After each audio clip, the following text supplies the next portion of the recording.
An Corla, and can I commend the Chair of the Committee, Deputy Farrell, and all the members of the Committee for the work that they have put in producing this excellent report, and also to commend my own colleagues on this side of the House, Deputy Anne Rabbitte, Deputy Lisa Chambers and Senator Lorraine Clifford-Lee, who I know have put a lot of work into it also.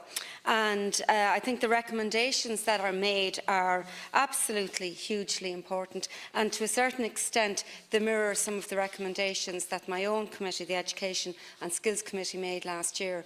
And I think it's really good to see both committees investigating something that's hugely important and actually independently and with independent and different stakeholders coming to the same conclusions.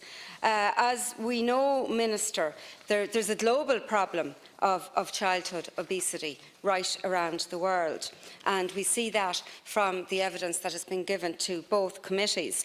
But also the evidence very much highlights the prevalence of obesity in Ireland and the potential for a future health epidemic. I would actually go so far as to say we have that health epidemic at this point in time. We know from research that 1 in 4 of 3-year-olds are overweight. Now that's quite shocking.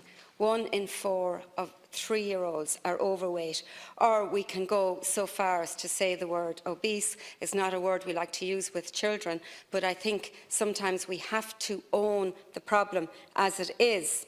And we know from research that has been carried out that obese children are around 5 times more likely to become obese adults, and with a much higher risk of health problems. It's not just about being fat, but it's also about the huge possibility of developing osteoarthritis, obesity-related cancers, type 2 diabetes and cardiovascular disease. Almost a third of all of our children in Ireland are now overweight, and at the moment the country ranks 58th out of 200 countries for its proportion of overweight youths.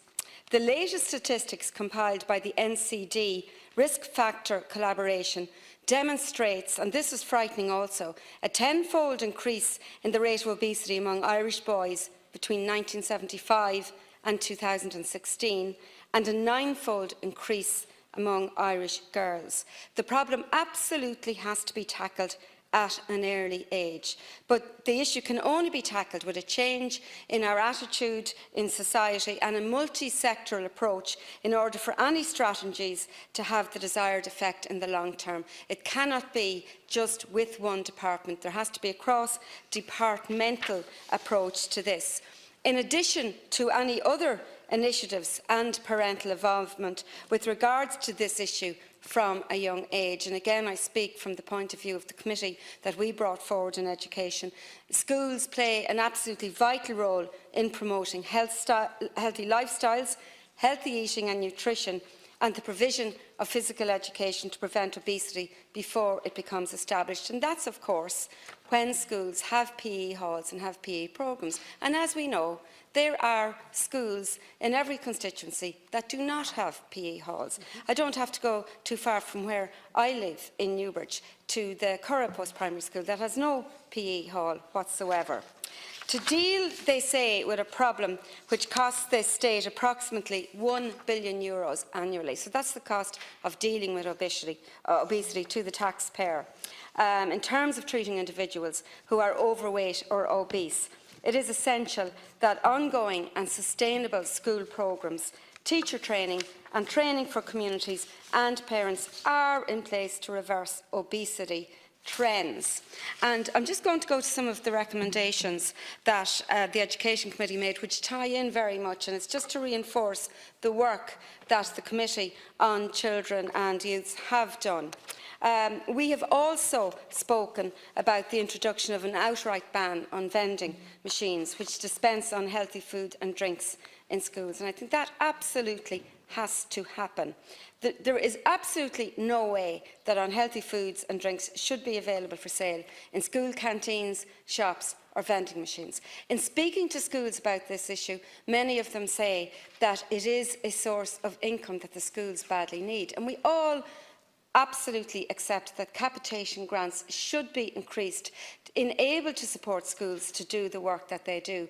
And I think it is an appalling set of circumstances that leads to schools trying to raise income from vending machines that give fizzy drinks and they give completely the wrong type of food. Consideration absolutely should be given to exploring the responsibility that the revenue generated from the sugar tax should be used for initiatives which aim to promote a healthy weight and active lifestyle for all.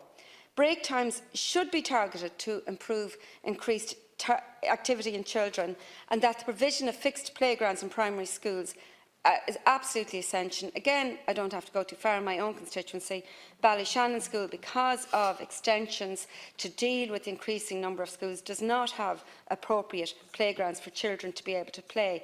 And we have a situation also because of insurance. Some schools are telling their students that they shouldn't run during playtime. And I don't think that's right. The school building programme, as I mentioned, should absolutely prioritise physical education facilities in order to encourage physical education activity within our schools. Also, in relation to promoting safe walking and safe cycling to schools, that has to be built in to the schools' programmes, and local authorities and the Department of Local Government should be ensuring that there is a spend for this. In the last 2 weeks, I've been at 4 schools in my own area. I've been in Lacca, I've been in 2 Mile House, Scull and Nave Illig, and Scullwira Junior in Newbridge. Next week I'm actually going out to Carbery to Killina, because there are huge problems in terms of children walking or cycling safely to school in those areas, and that has to be a priority, and we have to put money there. In terms of looking forward, lands and green spaces around schools should be protected for schools' use of sport and exercise, and for the construction of playgrounds and gyms and other exercise facilities. And going back to the curriculum, one of the recommendations that we made was that home economics should be compulsory up to at least junior cert, that cookery skills and nutrition should be a part of the core curriculum so that children can lead healthier lifestyles, not only for themselves, but for their families and for their future families. We all know that parents learn from their children.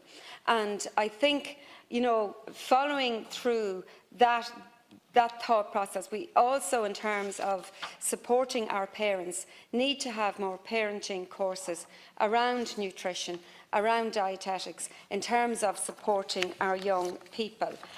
We as a committee, and together with the Committee of Youth and Children, are gravely concerned about the prevalence of childhood obesity in Ireland.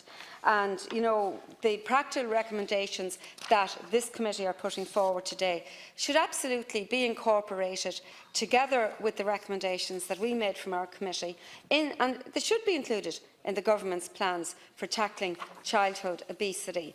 And a lot of the measures that are recommended, they can be taken within schools and also in communities and in youth clubs and other youth organisations. I came across a statistic here as well, that Ireland is on course to be the heaviest nation in Europe by 2030. That's only 11 years away. And is that the statistic, or is that the measure that we as a country want to be known by? We have set targets in relation to education, that we want our education system to be one of the best in Europe, if not the world, and that's very laudable and very noteworthy. But do we want our children to be the most obese and, by consequence, the unhealthiest by 2030? Absolutely, we do not. We need a cross-departmental approach to this crisis issue, and I look forward to working with the Committee on Youth and Children in terms of seeing how we can work together to make sure that the recommendations that we jointly make can be implemented at a government level. Thank you.